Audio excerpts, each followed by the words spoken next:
Britney Spears, les poupées contrôlées jusqu'à la folie le 16 février 2007. Dans un salon de coiffure de Tarzan de Californie.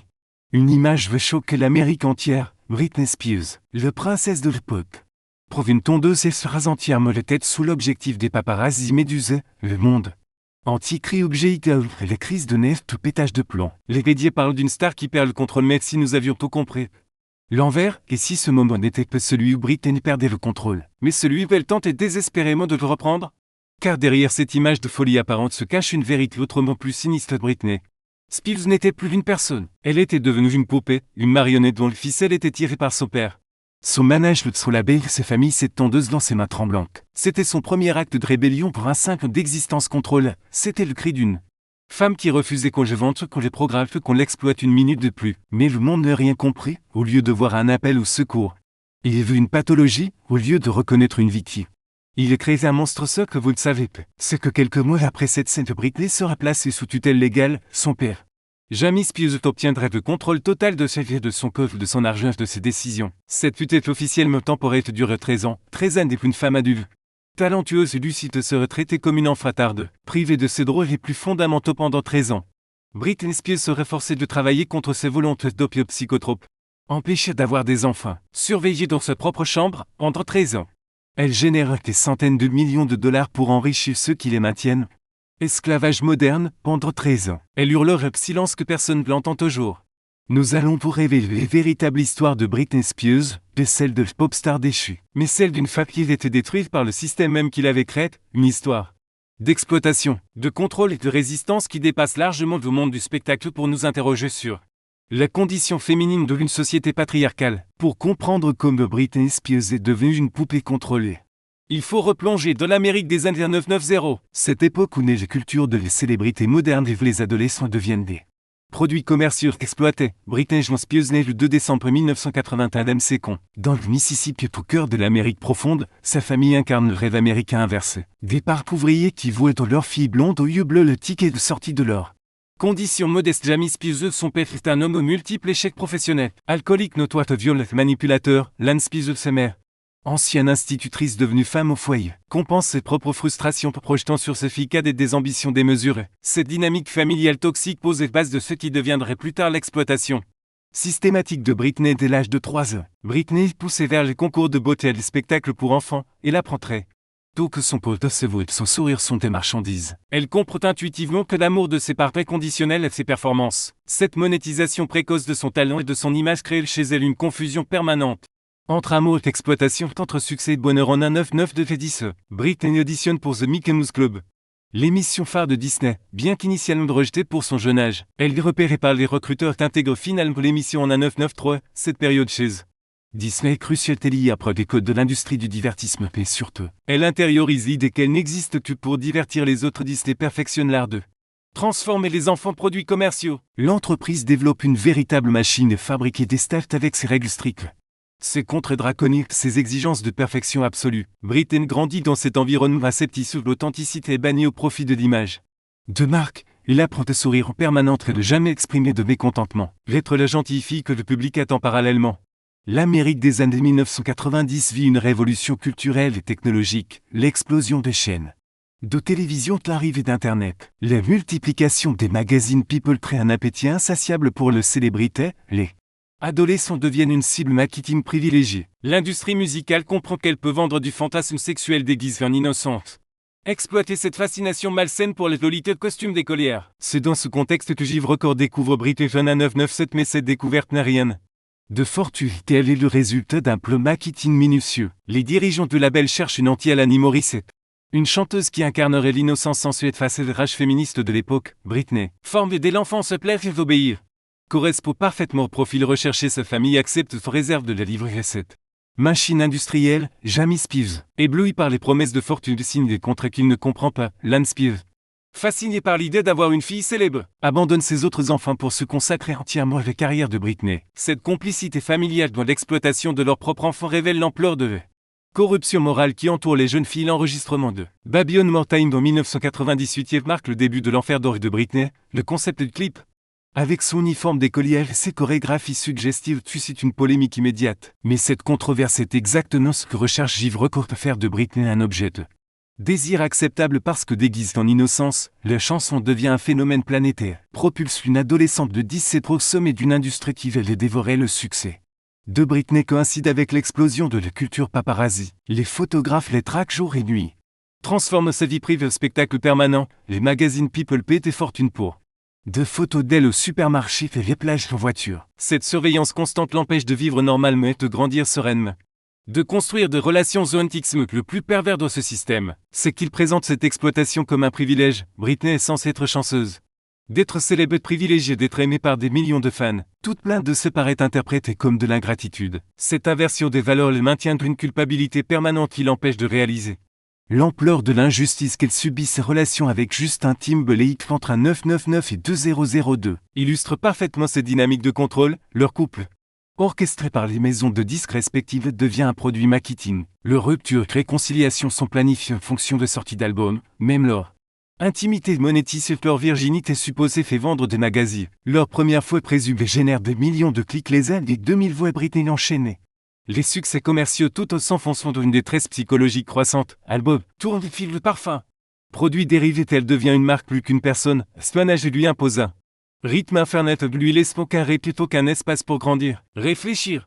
Devenir adulte, cette période révèle aussi l'ampleur de la misogynie du système. Quand Justin Timberlake les quitte publiquement, l'accusant d'infidélité, elle est diabolisée tandis qu'il est plein. Quand elle commence à montrer des signes de fatigue, de rébellion, elle est qualifiée d'instable. Quand elle tente de contrôler son image, elle est accusée de divers. Chaque réaction normale d'une situation anormale est retournée contre et l'entourage de Britney, au lieu de les protéger, participe activement de son exploitation. Ce maire écrit un livre sur leurs relations, monétisant même leur intimité familiale. Son père, installé en Louisiane, touche des royalties sans rien faire. Ce frère et sœur vivent de l'argent qu'elle génère. Britney devient littéralement les vaches lait de sa famille entière. Cette pression constante finit par créer des fissures. Les 2004, Britney montre des signes de rébellion. Mariage explicite puis avec Kevin Federline.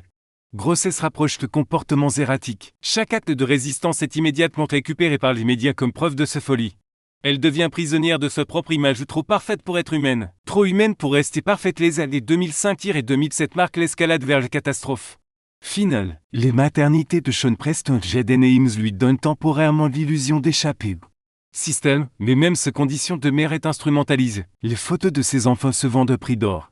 Leurs moindres gestes scrutés, Britney découvre que même l'amour maternel peut être transformé en marchandise. Les années 2003 et 2007 voient Britney Spears entamer une descente aux enfers qui n'est pas le résultat de ses folitudes mais des conséquences logiques de 20 ans d'exploitation systématique. Son mariage éclair avec Jason Alexander le 24 janvier 2004 annule 55 heures plus tard. N'est pas un caprice de star mais le premier acte d'une femme qui tente désespérément de reprendre le contrôle de sa vie. Se rencontre avec Kevin Federline quelques mois plus tard s'inscrit dans cette même logique de rébellion. En épousant ce danseur semble se perdre de 2 enfants. Britney envoie un message clair et l'industrie qu'elle refuse les relations arrangées. Elle veut choisir sa propre vie, mais cette décision est immédiatement transformée en catastrophe médiatique. Federline est présenté comme un profiteur et Britney comme une idiote manipulée leur fille. Sean Preston en 2005 et Jaden Ames en 2006 représente pour elle l'espoir de construire enfin quelque chose d'authentique. De même, la maternité lui est confisquée par les machines médiatiques. Les paparazzi le traquent enceinte, photographient ses enfants dès les sorties de la maternité, transforme chaque moment d'intimité familiale en spectacle public. Cette instrumentalisation de ces maternités révèle l'ampleur de la perversité du système. Britney ne peut plus être mère normalement. Chaque geste est analysé, critique et monétisé. Quand elle porte son fils en ceinture de sécurité lors d'une course-poursuite avec les paparazzi, elle est accusée d'être une mère indigne. Mais personne ne dénonce les photographes qui mettent en danger une mère et son enfant pour quelques clichés. Son divorce avec Federline en 2006 marque le début de la phase finale de ce destruction. Les médias orchestrent une campagne de démolition systématique et les présentent comme une mère inapte. Une femme instable, une star déchue. Chaque sortie publique devient un piège si elle saute. Elle est insensible si elle pleure. Elle est folle. Cette double contrainte permanente le pousse vers des comportements de plus erratiques. Les périodes 2006-2007 où une escalade de scandales soigneusement orchestrés par les tabloïds. Britney culot descendant de voiture. Britney dans les boîtes de nuit. Britney en cure de désintoxication. Chaque image alimente une machine médiatique qui a besoin de ce destruction pour survivre. Elle comprend alors que ses valeurs marchandes résident désormais dans sa chute. Plus dans son succès, c'est dans ce contexte qu'il faut replacer l'épisode du salon de coiffure du 16 février 2007. Contrairement à l'interprétation officielle d'un pétage de plomb, cet acte révèle une lucidité terrifiante. On se rase la tête. Britney détruit l'outil principal de son exploitation. Son image de sex symbole, elle refuse littéralement de jouer le jeu. De continuer à être l'objet sexuel que l'industrie veut qu'elle soit ses propres mots ce jour-là. Son révélateur, je ne veux plus que les gens me touchent, cette phrase résume 25 ans d'appropriation de son corps par l'industrie des femmes des médias, se rasant. Elle reprend possession de son apparence physique. Elle refuse d'être belle pour les autres, c'est un acte de résistance d'une radicalité absolue. Mais l'Amérique ne peut plus accepter qu'une femme refuse d'être belle, les presses transforment.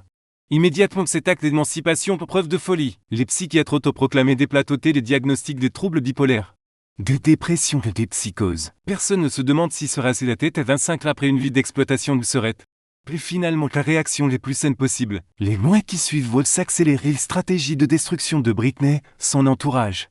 Au lieu de les protéger, elle participe activement à cette diabolisation, Sam Lutfi, présenté comme son manager, l'isole de ses familles tout en documentant ses crises pour les vendre aux médias. Sa propre mère publie des déclarations accusant ses filles d'être malades mentales et dangereuses.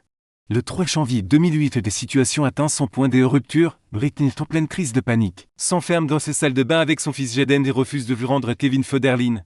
L'incident monté en épingle par les médias est présenté comme une prise d'otage, réalité. C'est le geste désespéré d'une mère qui sait qu'on veut lui retirer ses enfants qui tentent un dernier moment d'intimité avec son fils. L'hospitalisation psychiatrique qui suit marque la fin de Britney Spears en tant que personne libre. Le 1er février 2008, sur demande de son père jeune, elle est placée sous tutelle temporaire. Cette décision, censée le protéger, va devenir l'instrument de son asservissement total. Jamie Spears, l'homme qui a vendu sa fille à l'industrie du spectacle, devient officiellement son protecteur légal. Cette tutelle, présentée comme une mesure thérapeutique temporaire, révèle rapidement sa vraie nature, un système d'exploitation légalisé. Jamie Spears obtient le contrôle total de la fortune de sa fille estimée à 60 millions de dollars. De ses carrières, de ses vies privées, de ses décisions médicales, Britney, femme adulte de 26 ans, perd instantanément tout ce droit civique. Le plus pervers de cette situation, c'est que la tutelle utilise les conséquences de l'exploitation pour justifier l'exploitation. Parce que Britney craque sous les pressions telles et déclare qu'inapte à gérer sa vie, ses réactions normales d'une situation anormale deviennent la preuve juridique de sa maladie mentale. C'est un cercle vicieux parfait. Plus elle souffre de l'exploitation, plus l'exploitation est justifiée. Le 1er février 2008 marque le début de la période les plus sombres de la vie de Britney Spears. Ce jour-là, elle cesse d'être une personne pour devenir officiellement une propriété. Le tutelle mise en place par le tribunal de Los Angeles transforme une femme adulte en mineur légal, privée de ses droits les plus fondamentaux. Mais ce que le public ignore, c'est l'ampleur des abus qui vont se déployer sous couvert de protection. Jamie Spears ne se contente pas de gérer l'argent de ses fils, il contrôle chaque aspect de son existence. Britney ne peut plus sortir de chez elle sans autorisation, ne peut plus voir ses amis, ne peut plus choisir ses vêtements, ses communications téléphoniques sont surveillées. Ses mails et ses textos vérifiés, des caméras sont installées dans sa chambre à coucher. Transforme son intimité au spectacle pour ce protecteur. Le contrôle médical révèle toutes les perversité du système. Britney est forcée de prendre du lithium, un psychotrope puissant utilisé pour traiter des troubles bipolaires. Quand elle refuse, on menace de lui retirer ses enfants. Ce chantage permanent transforme ses fils en otages psychologiques. Pour les voir, elle doit accepter d'être droguée. Le lithium transforme son bifonctionnel, capable de danser et chanter, bien capable de résister, plus révolte encore. Jamie Spears contrôle la fertilité de ses filles. Une spirale contraceptive lui est implantée contre ses volontés pour l'empêcher d'avoir d'autres enfants. Quand elle supplie qu'on le lui retire pour tomber enceinte avec son compagnon Sam Asghari, se demande et refuse, son propre père décide si elle peut ou non procréer, transformant son utérus en propriété familiale. Cette stérilisation forcée révèle les dimensions profondément misogynes de la tutelle. Une femme qui génère des centaines de millions de dollars pour sa famille est jugée inapte.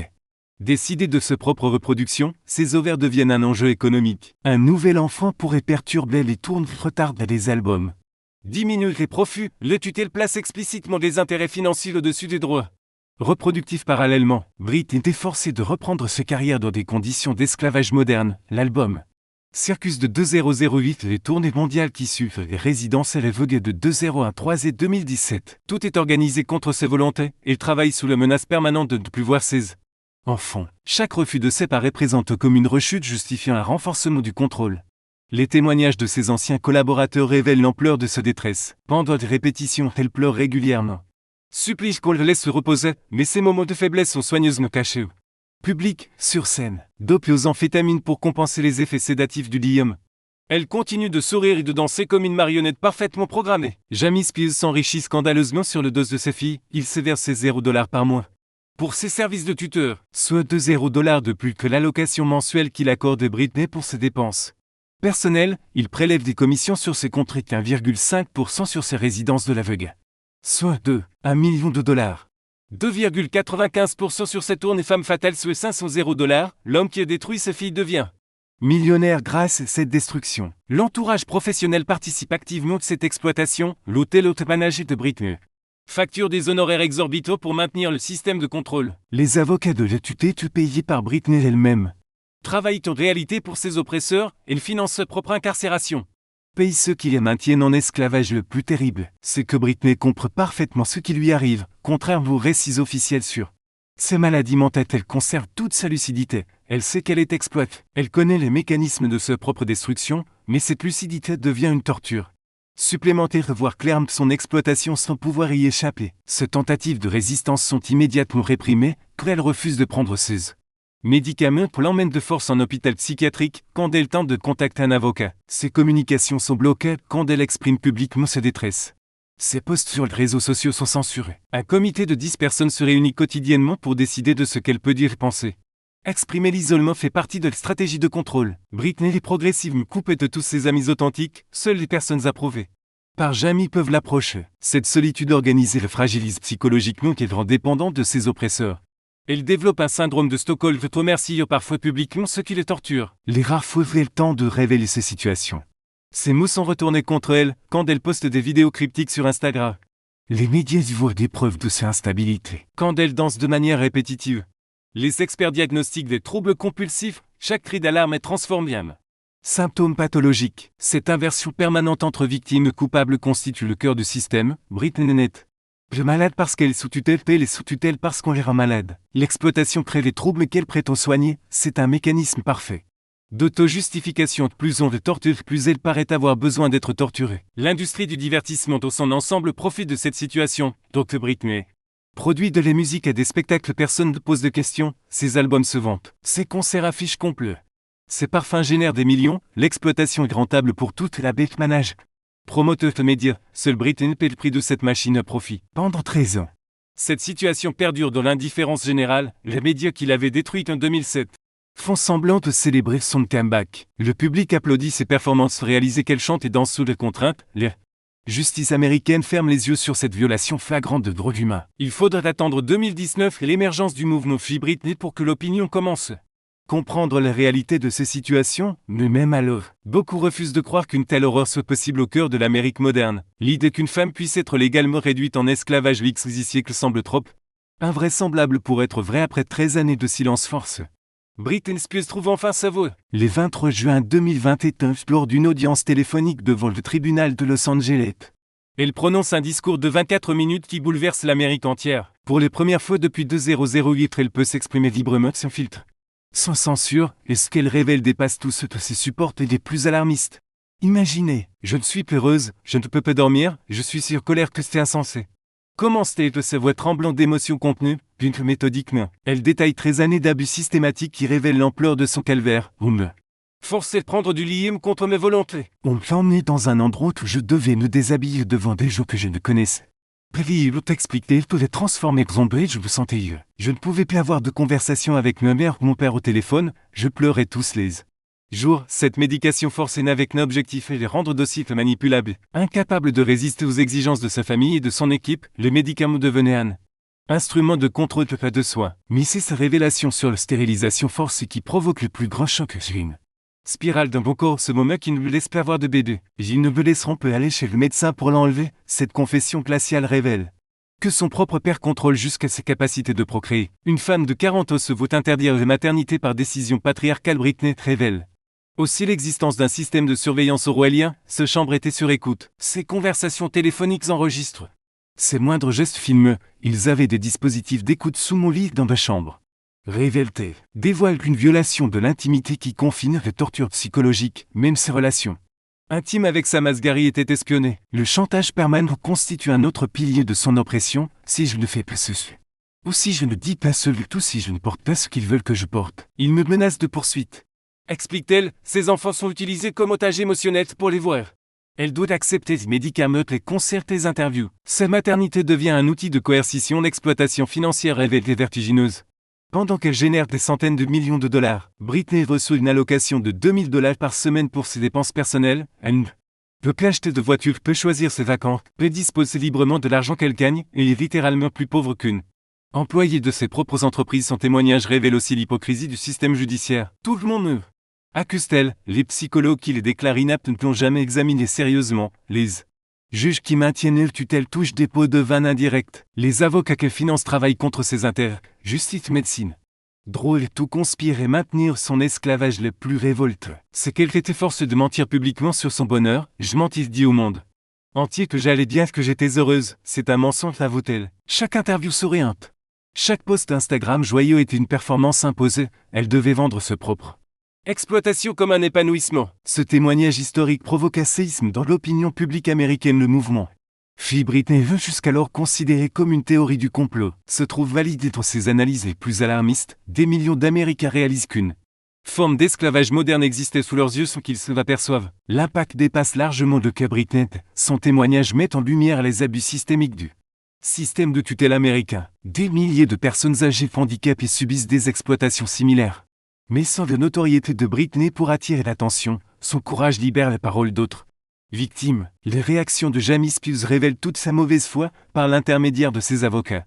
Il exprime sa tristesse de voir sa fille souffrir toute refusant de démissionner. Il prête agir par amour paternel tout en s'opposant farouchement à sa libre